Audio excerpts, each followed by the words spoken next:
welcome to the third episode of Life's the Stage with me, Frida Liu, on Gen TV. Life's the Stage is based on my book. I forgot to bring it today. Thank you for joining me. And today I'm going to talk about one of the most challenging and difficult roles that I'm playing, still playing, and forever will be playing, which is parenting. Now, where's the manual? I'm hoping my two guests have done the SOPs for the manual. We also think we'll be better parents than our parents. And then, of course, we become parents. Things change every generation as well. Some techniques that worked well before might not be so applicable now. And most days I wonder if I'm doing it right. So what can we do so that our kids grow up to be happy, well-adjusted and independent adults?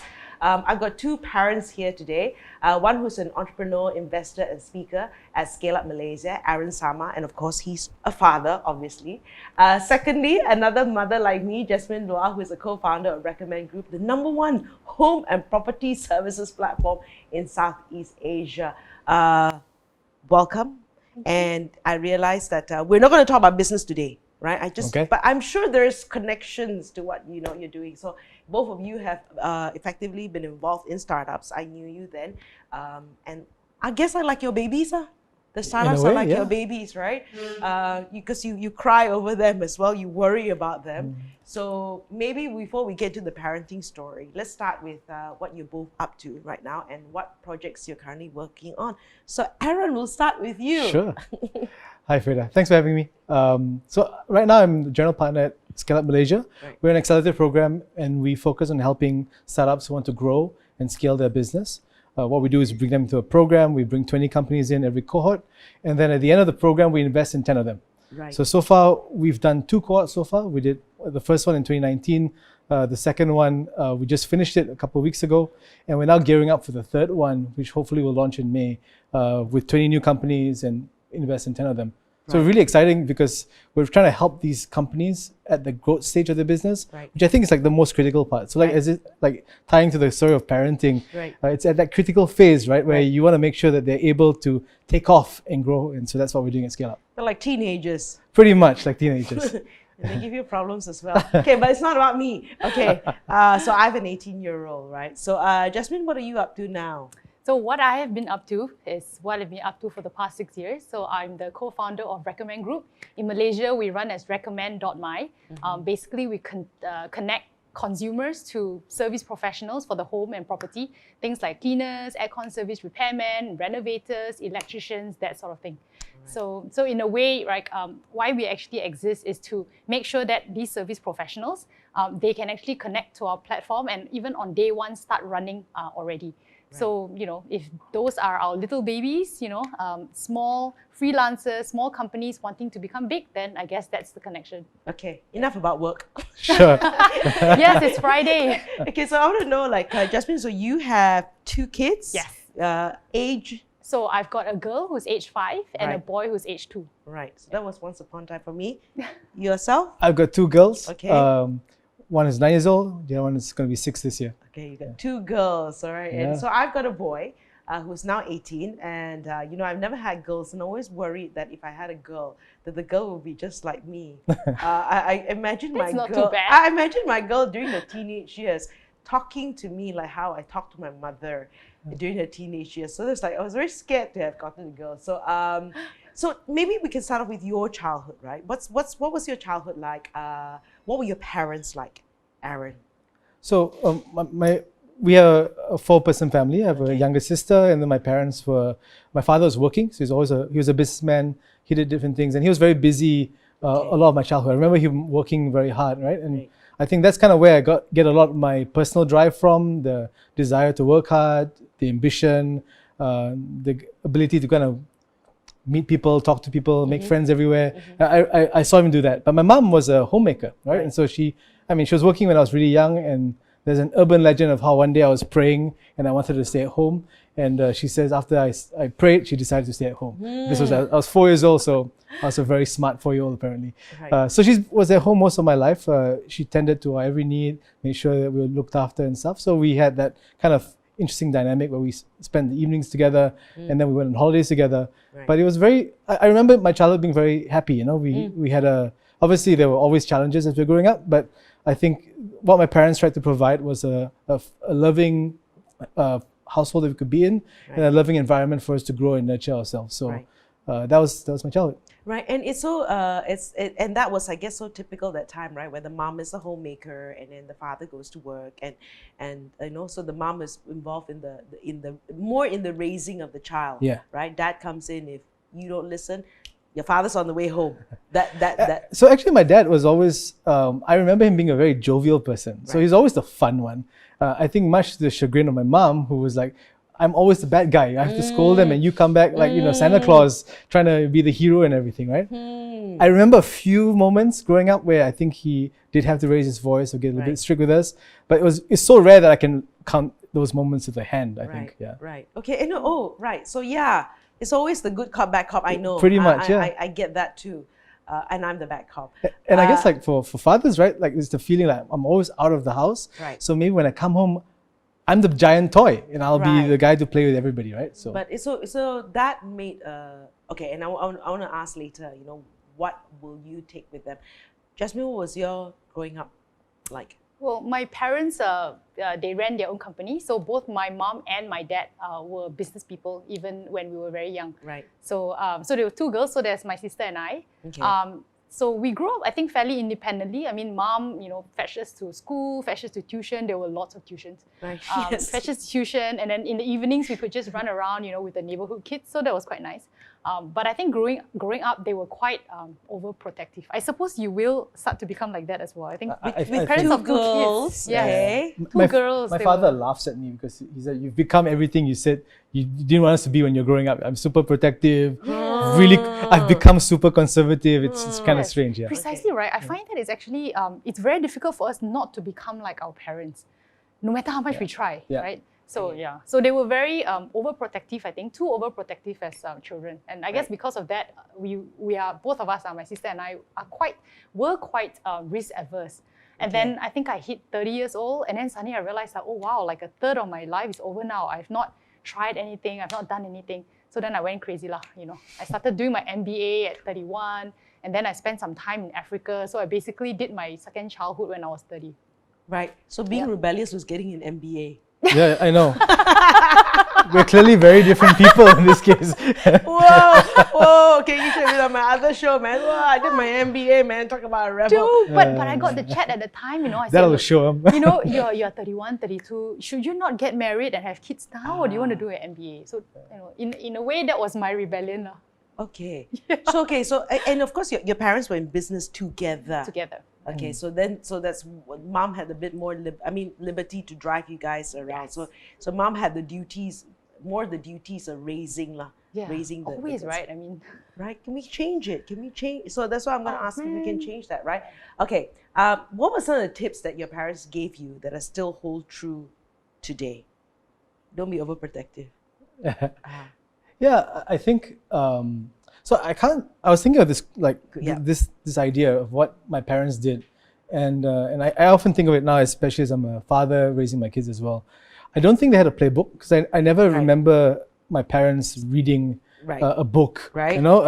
I had my friends' parents or relatives' parents who read books and kind of like had a whole like thesis of how to raise a kid. Right. I never saw my parents do this. In fact, when it came time to talk about the birds and the bees, my mom just said, "Read this." Okay. And that was it, right? Okay. And so, but I think like the thing I took back from then, just looking back at my childhood, and I guess this answer would be very different if you asked 18-year-old Aaron, because I guess I have time and I have two kids of my own. But I guess the thing I take from that is they tried their best, Right. and I think that message has resonated with me over the years, right? I look back now, I remember they may not have had all the answers, but they were earnest about it, Right. and they tried to do what they thought was right at the time. And I guess now in hindsight, I appreciate it, but I guess at the material time, I didn't quite appreciate it as much. Okay, so like for me, my parents were, not very educated. They did well. I mean, my dad was working and he did well to the level best, right? And you talk about the birds and bees, right? Nobody talks about it, right? Nobody talks about it. You learn it about from friends and everything. And so I wanted to make sure that when I had my son, to have very candid conversation before it appeared, to have this candid conversation. And sometimes like, "Mom, stop it. But I wanted him to be, I wanted to be frank about these things and not make it a big deal, but Yeah. to understand it.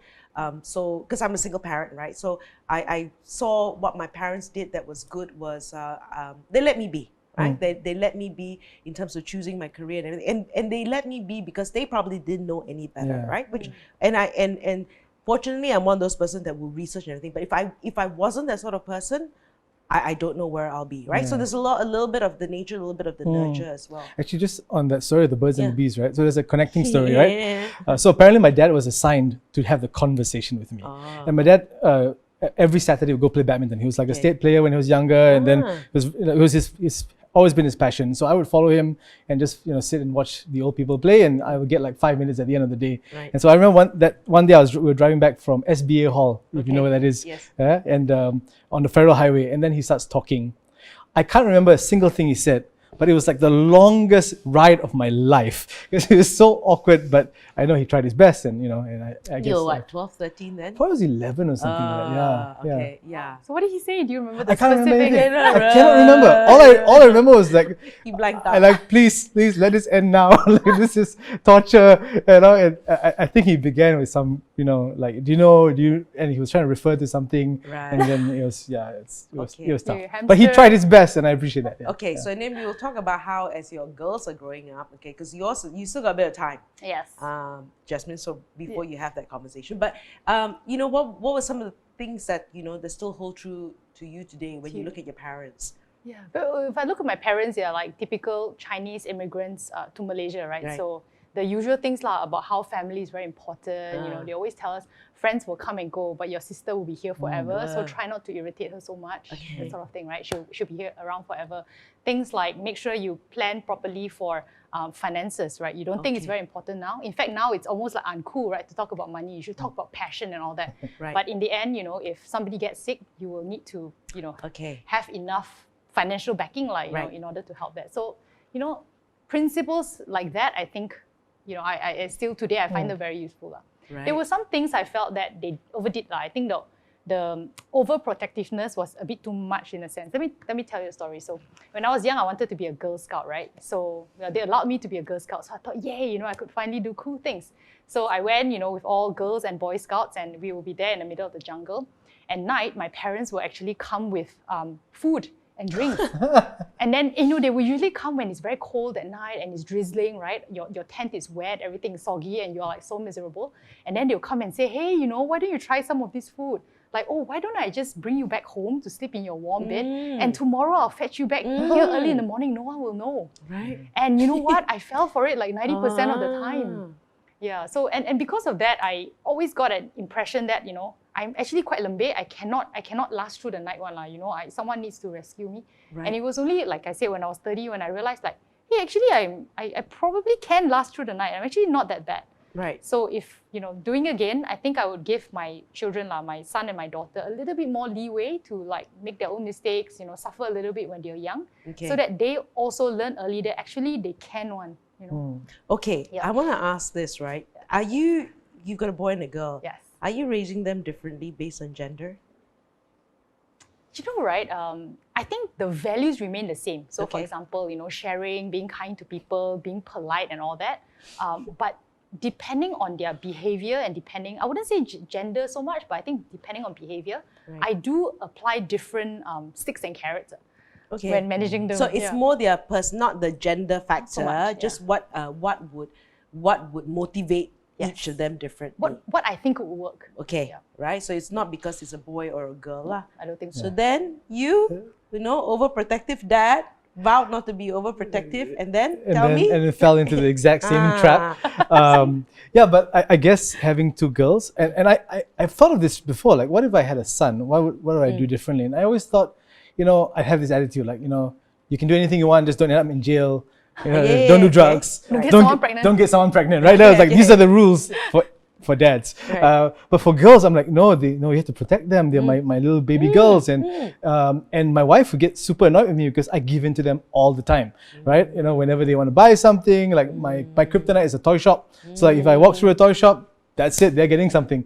But You can't walk out like empty-handed. you can't, right? like, What kind of father are you? Yeah, right? and so, and I always, I guess, especially over the last few years, especially when I was running my business, early stage, when things were difficult, I would feel so bad because I was never home or I was never really spending time with them. And I really wanted to give them a good life. And so that kind of psyche kind of played in. I'm not sure if that's because they're girls, but I do feel like because they're girls, I feel the need to make sure they have a good life and they're able to grow up feeling independent and strong and never feeling that they're being oppressed or bullied. Yeah. So. Okay. What do you vow not to do to your own children that your parents imposed on you? You kind of know the answer because I said when I was younger that I wouldn't be so overprotective. I'll let them do their own thing, and life is a way of slapping you back into reality. Okay. Like what? Give me an example what did one of the daughters said I want to do and you said cannot. So I am protective on certain things, right? I guess when the places they're allowed to go to, the kind of activities they're allowed to do. Right. I'm kind of concerned about those kind of things. How long they spend in school, that sort of thing as well. So I guess those kinds of things. Okay. Yeah. Yourself? I think for me, I vowed not to be a nagger because my mom could nag quite a bit. But actually, I find myself nagging more and more now. Yeah, especially during COVID. I think I shout like, don't touch at least 10 times between the apartment and the car. Don't touch that, don't touch that. Don't bend down, don't do anything. Yeah, and the funny thing is that my daughter has started nagging back at me. It's like looking in the mirror, right? It's terrible. And I think she's actually faster to becoming my mom than I am. Right. So sometimes I run into people and I talk to them and she look at me and say, is that your friend? Because if it's a stranger, you shouldn't be talking to her. And there was one time I was talking to the mom of one of her friends and she came up to her and said, your daughter is not wearing a mask. Yes. Yeah, and the mom kind of like started to become very flustered. She tried to explain herself to a 5-year-old. So that was really funny. So I sometimes I have these spats with my son, right? And then he's talking back to me, and I'm looking at him like, where have I seen this? Oh my goodness, it's like a mirror, So he's giving it back to me as well, and maybe we're open that way. But one of the things that when we talk about safety, right? Growing up, I'll be back from school, finish my homework. I would go out behind the house, and there's a club behind the house, and I would swim. And behind the club, there's the sea, right? So I live by the sea, right? And I would swim in the sea. I'm about 9 or 10. I'm by myself. And I know the sun's about to set, and then after that, I just come home. Yeah. No way. No way. No way. No way. Will I allow that now? I would tell my mom, when I was growing up, I was a teenager, I come home from school, and then I come home and have lunch, I guess. Then I'll get on my bike and I'll be gone until 7 o'clock in the evening. And this is in the 90s, no mobile phone, no way to contact me. I have no idea I would never let our kids do this. No way, Jose, right? So, they're staying at home, lock and key, right? So, yeah. So yeah, I want to give my son the freedom, but also, you hear all these stories right now. It's a lot more dangerous than it was growing up. Yeah. That's such a shame, isn't it? Yeah. Yeah, they seem to have so much less freedom and less, things to do. Right. Compared to. So Aaron, how do you split the parenting roles with your respective, spouses, your respective spouses, and who does what? And do you, how do you agree on the rules of raising kids? Was this discussed before the kids came? So I think the second question is easier. Okay. No, we didn't discuss it before we raised kids. I guess we would speak a lot about other parents and parenting styles, and I think we discussed what we liked or what we didn't like. Oh, we don't like it when people talk to their kids this way, or about how we encourage them to try different things and how we want them to get lots of stimulus, to experiment with different kinds of like arts or music or different kinds of passions, right? And so we always talk about this, and I guess that was kind of how we would work through some of our what kind of parents we wanted to be. So we still do this, and this is like an ongoing thing. I don't think we had a playbook before we started. My wife works, and she's she's doing really well in her role and her job as well. So she's quite a high-powered corporate person as well. And so we're both really busy in our own world. So in a sense, when we come back and do the parenting, we both split a lot of the roles equally, in terms of discipline, in terms of instruction. She obviously leans a little bit more into the discipline. She's more interested in making sure they do their schoolwork. I was lousy in school, so I can't speak from a point of any authority in this one. But she generally will lean into more like academic issues or making sure that they finish their work, making sure they've got clothes, Right. making sure they're on time for school, that kind of thing. And I would tend to do things like making sure, I'll fetch and carry them, I'll kind of spend time with them, I also play with them. So we try to do everything equally and spend time with them. So we don't have like you're the strict one. Okay, so there's no one seen as the good cop or a bad cop. Well, generally speaking, when She will be when seen there's as like bad cop lah. no, generally when there's actually everybody understands this in my house, right? So my general disposition is I'm very calm and pleasant person Yes. until I'm not. Okay. Right? And so the girls know this as well. So Okay. it's like if Dada is angry, Right. is DEFCON 1, right? Okay. Everybody's in trouble, somebody's gonna get hurt real bad. Okay. Like really that's what's literally yeah. So when Mama gets angry, I mean they get scared, maybe she'll but if I lose it, that's it. It's kind of scary and they know it's kind of scary. So we kind of play it that way. Yeah. Right. And for you? Well, I always thought that my husband would be the disciplinarian, but in the end, I ended up to be disciplinarian. I don't know why. Maybe it's because it's a girl thing, I don't know, right? I don't know. Men want to be the big toy. We want to be the toy you can Right, play I with all think the so. time. I Yeah. think so. I suspect, and maybe because you guys are the disciplinarian at work, right? So you come home and you want to be Maybe, the yeah, nice person, right? Yeah. So mom is left with the task of being the disciplinarian everywhere. My husband and I, we split it by who is good at what. So I'll take care. Yeah, I'll take care of the food, the clothes. I'll take care of values.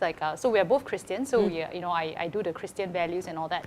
And then I do English and maths. Okay. And then he does the Chinese. He does reading. Yeah, and he does like learning through play. The patience of building the Legos and the stuff that can move. Yeah, I don't like any of that. So he does that, right?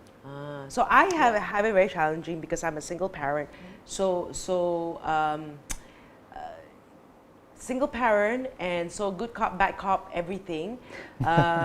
Switching. And, so because I couldn't spend time giving him classes because I'm working, right? And I know I'm not good at it because I've tried teaching English to him, right? And then I get I don't want that to be the relationship, so I outsource, right? I outsource it. I get a tuition teacher to come to the house, so then also be tuition teacher / babysitter, right? So I outsource it, and thankfully, I can afford it. But that was the thing, right? So the challenge is it's very difficult. Sometimes it comes to certain things where the father is very, father doesn't see him as often as I do, so he's always the good cop, right? He's not a cop. He's just, so it's very, and then so I come back, try to get him settled again, and then he starts, whatever. So that is the challenge that I have, and I'm just thinking like with single parents, what it's like, it must be that. But I think at the end of the day, and again, when I look at him at different stages, he's now at this age where he's 18, right? I can't be the disciplinarian anymore. True. So it's got to be conversation, right? No emotional blackmail, nothing of that sort. I vowed not to do that.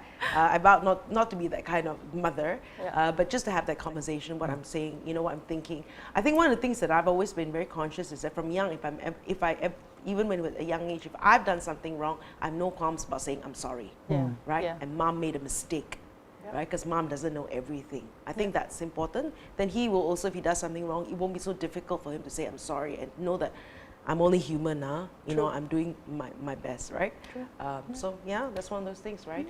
Okay, so you both involved in startups, okay, and now of course scale ups as well. But startups, like, so do you your startups, right? Do you treat them like children?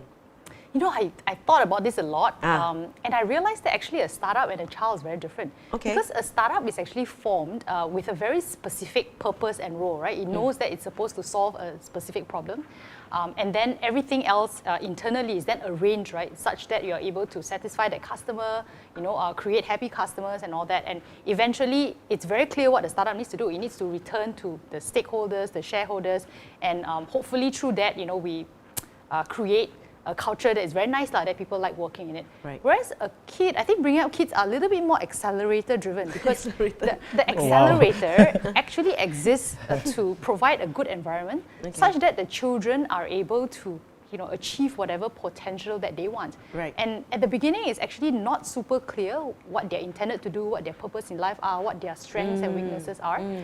So you don't quite know, but you do know that the environment that you need to create is one that enables them to feel comfortable to be whoever they want and achieve whatever potential that they want to reach. Right. Yeah. So maybe your perspective is So maybe I'll speak about running a startup because I guess I'm quite recently a startup founder, right? Okay. And I never saw it when I was running the business as if it was a child, right? Because I thought it was like it's a startup of me, right? And it's what me growing myself up to build a good company.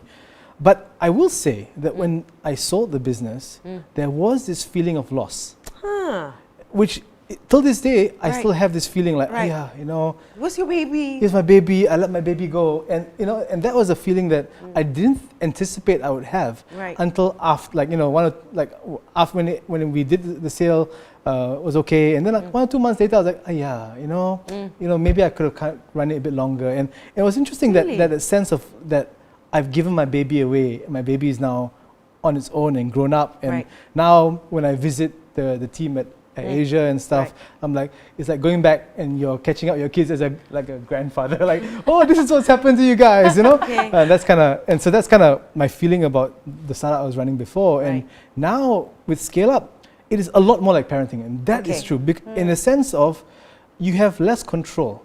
So they come to you, you run the program, you do as much teaching as you can, but ultimately, it's up to them. Okay. So you can do your best and you can nag and scold, you can whip, you can give carrot, but ultimately they're the ones who have to pitch the next investor. Right. They are the ones who have to execute the roadmap of the business. Right. They're the ones who have to build a company that's worth something in the world. And I think maybe you do feel a little bit because like you guys also, like you say, you invest in these scale ups, right? So there's skin in the game. It's also like your child, right? In the sense that you're not behaving in a way. Yeah, and like it's sometimes it's a lot of joy when somebody comes back. They hit a milestone. Like, we're so proud of you. We're so happy for you. And if you follow my social media, it's like a giant like news feed and all the things that the guys are doing. Right. But sometimes they fail, or they're a little bit slow on something, or they're unable to take advantage, or didn't listen to us. Right. And then there's that feel like, why you never listen? What's wrong with you? It's like one of your children, and there was one company, we were telling them to do something for like a couple of months. Just make this change. It's going to be good for you. Trust us. And they said, yeah. I never did it. Okay. Then they did it. And then the last coaching session, they came and said, actually, you were right. And I was like, yeah, we told you. and then immediately I was like, oh my goodness, I'm becoming my parents and my. We told you I've become a parent. Like, what's going on? Yeah. Right, so that's whole experience. Okay, so what did the pandemic teach you with all that extra time spent with your kids? Was it, what was that whole experience like? Okay. Well, I guess for me, when I was young, I always tell my husband, right, I had 2 dreams. So the first dream was to be a businesswoman, traveling the world, going on the jet here and there, on my laptop, or jet setter, always dressed very nicely, a bit like you, really. And that was one dream, right? And then the other dream was basically me in a little house with flowers in the window and white picket fences. Okay. And there were always freshly baked cookies and cakes on the countertop. And in my life, I was always struggling and straddling the 2 dreams. And my husband has always say, what, like, you want everything, one minute you want to be this, 1 minute you want to be that. Right. Obviously, you cannot choose both. Right. And this pandemic actually gave me the opportunity to see what it would be like, as the apron-wearing mom who bakes cookies. So I've seen your cakes. No comment. No. Still work in progress. Hey, they look good. Yeah, but you didn't bring any today. I actually want to poison you guys, but in a way, it gave me give me a look what it would be like on the other side of the fence. But I know for sure that I would never be just that lady. Right. I am not good at teaching, like you say. I'm horrible at Zoom calls. If there was ever a parent scolding, when the mic was accidentally on, that would be me. Okay. And it would be my child who does not have the art required for that certain day, So I guess it kind of validated, which direction I actually took. Right. Yeah. And you, Aaron? So I think before the pandemic, it was a very different life that we had, right? Yes. Because obviously I'm entrepreneur, super busy, traveling, meeting stuff. My wife also successful in the corporate world, also lots of traveling. And so like before the pandemic, the girls would be with one of our parents and spend the whole day with them. And then we'd come back maybe at 8, maybe later, who Right. knows, and we may not even see them. So like, I only see the girls when I drop them off in school, Right. and then I probably won't see them until the next morning or the weekend, right? And so we didn't really have that time we were spending together. And one of the things that, I guess we both enjoy our careers and the things that we do, but we also don't really spend enough time with the kids. And the pandemic actually changed all that. Right. Because my wife now works from home. I'm obviously working from Right. home all the time, and I don't see either of us ever going back to the office for the foreseeable future, Right. for any particular reason, because Right. of how things are. I've discovered I really like my kids. They're great people, and we enjoy spending time together. And we're not the kind of family that's meals together, right? So we because the kids are hungry at different times, and we got our own schedules and whatnot. But just the fact that everybody's in the same building together, we see each other through the day. Right. I can see like my eldest is playing Minecraft with her friends, and just to see them interact with each other. My youngest is doing some artwork, and just to be around each other is actually quite a joy. And in the evenings, even though it's not always that we are able to put them to sleep, because maybe I've got calls, my wife's got calls, and so one of our mothers comes over to do the deed. But there'll be times during the day where I have like a gap in my schedule, and then we'll sit together, and I'll play Minecraft with the kids, or we'll play on the PlayStation together, and I really enjoy it. And so much so that my wife and I, now looking as the pandemic is starting to end, we're kind of sad actually. Right. Because we're going to miss this time we had together. Do you think, your wife works for someone, well, it's your business, right? Do you think you would try to make it a little bit more hybrid in the future where, I can do with less travel, I can do with... Yeah, maybe, maybe. I mean, I think we're both very ambitious people, my wife and I. And I think one of the things that we're quite surprised about is that we think our children learn most from not just the things we tell them, but from the example that we live, right? Yeah. And we see it in my eldest, in my youngest. They are opinionated. They've got strong views on everything. They're also, to some degree, ambitious. They want to be good at certain things, and I think these are things that they learn from watching us. And so I don't think we should scale back on our ambitions for the children, because I think they'll take the wrong lesson from that. I think the fact that we're striving to be better people, to advance in the things that we're passionate about, I think they'll learn from that, and I hope that they will learn from that and become the best they can be as well. Okay, so I'm listening to you guys. I'm just glad that the pandemic happened after my son finished the O levels, because if it was the year of the O levels, that would have stressed me out. He was in the room most of the time, like most teenagers, so we didn't really spend time together in that sense. But I think it was good, all said and done. And I also understand that's his space, that kind of thing.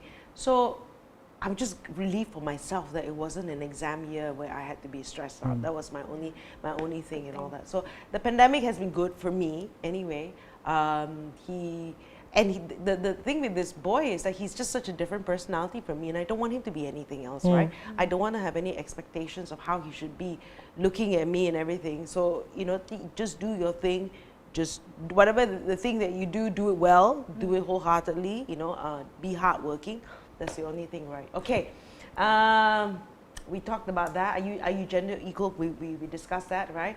How do you know? Okay, probably a final question, I think. How do you know you've been a successful parent? What's your personal KPI? This is a tough one. Tough one. Because I've thought of this as well. And I don't think I necessarily have a KPI per se. And this is about everything I do, right? There was a point in my life where I was super stressed out, especially running my previous startup, and it was consuming me. It was really killing me.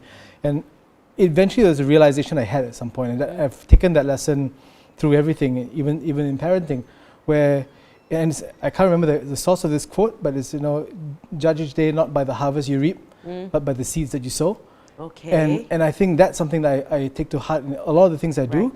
Right. Not to optimize for outcomes, but for what you do on that particular day. Right. So I guess if I can go to bed at night knowing that I gave my children the right opportunities, I did my best, I tried to expose them to the best possible things, to teach them as best as I can, that's really the best I can do. Right. Because who knows what's going to happen? And you see different parents. I see some people I admire as parents, and then maybe the children don't grow up in a particular way. Right. And then I see people who are like useless parents, and Right. and the kids are like, why are you so balanced? What's going on? Right. So I kind of think that maybe we have less impact on how they turn out than what we think okay. we actually do, right? Right. And it's really just to make ourselves feel better. It's just about we should just do the best thing we can do at that time, and then hope and pray that things work out. I like that. Okay, that's I like that quote. Okay. Yeah, same here actually. Huh? Sometimes, like, I wonder if there's so much correlation between how we perform as parents Right. to how well our children ended up. Right. And it's very hard to measure what that success is because, like you say, your son is 18, but you still don't know. I mean, you haven't seen the end of the journey. Yeah. Right? So you don't quite know. But I do think that, if at every point, in every decision that we could make, we provide them with the best, example, the best resources that we can, and then we just have to have faith that God brings them Yes. towards their path. Yes. Yes. And they turn out well despite of our limitations. Shortcomings. Despite our in spite of shortcomings. us. That's right. Yeah, precisely. So that's my thing, lah. So I'm hoping Yeah. they'll still turn out okay. Right. So and I was just thinking about that as well, right? So we can do our best and just like I was saying that for me, I would think the parenting stop when they're independent, but we know it never, right? Yeah. Who they're gonna marry, we're gonna worry about. And when they have children, we're gonna worry about. So that's the reality of it. But the only thing I always tell him. Is that just be a man after God's heart. That's all. I mean, we're always going to go in different directions, whatever. Come back. Just steer back, whatever it is. I think that at the end of the day is when I know that I've raised a good son that, he on the right path, right? Yeah. Compass, yeah, right? the compass is right, right? I'm not asking you to make a gazillion so that you can give your mommy gazillion. So that's it. That's not it, right? That's not what you But it would be quite nice if that happened. Right, yeah. That'd be so nice. Okay, that's a bonus. That's a bonus, right? But if it doesn't happen, that's it. So person can be. So thank you. Any final thoughts, words you want to say about parenting? Wow. I think, we should enjoy our kids. Yes. We should love them. Yes. They are gifts to us, Yeah. and we take care of them for just a limited time. Yes. So do the best we can with them, and then leave the rest to fate, to Yeah. God, or Yeah. to how things will go, and just hope that they'll grow up to be people who contribute to society, who'll be good people, caring to other people, and make the most of their lives. And I think that's the best gift we can give them. Yeah. Yeah, I think sometimes as parents, actually, ex-startup founders, we somehow have the feeling that, we are kind of like responsible for making sure that this person turns out well. Right. But the truth is that I think our children are also on their own journeys, just like we are on our own journeys. And the most we can give them is a great example, right? In terms of values, in terms of having a great relationship with your wife.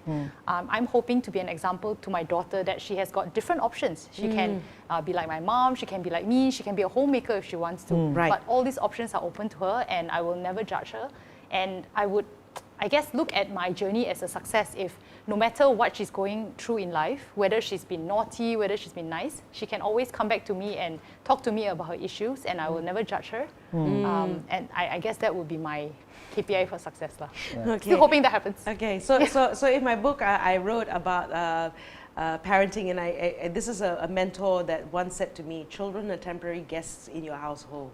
And when you realize that they are temporary guests in your household, so how do you treat them, right? And how you treat them, knowing that one day they're going to fly off, And at the same time, knowing that they're temporary guests in your household, you have to prepare for your own life stage. You're still, I have to prepare for that life stage as he's going to go overseas soon, and mom's going to be, I don't want to have the empty nest syndrome. So that's why I keep myself busy knowing that's going to be the case. Thank you for being with me today, Jasmine, Aaron. I've learned a lot from you. I learned a lot from you guys. Join me again in the next 2 weeks. My next topic will be when I grow up, I want to be Like Frida. no. So basically, did any of our childhood ambitions come to life? So that's going to be the next topic with my two guests. And of course, you've been watching this is Live Stage, with Frida Liu on Gen TV.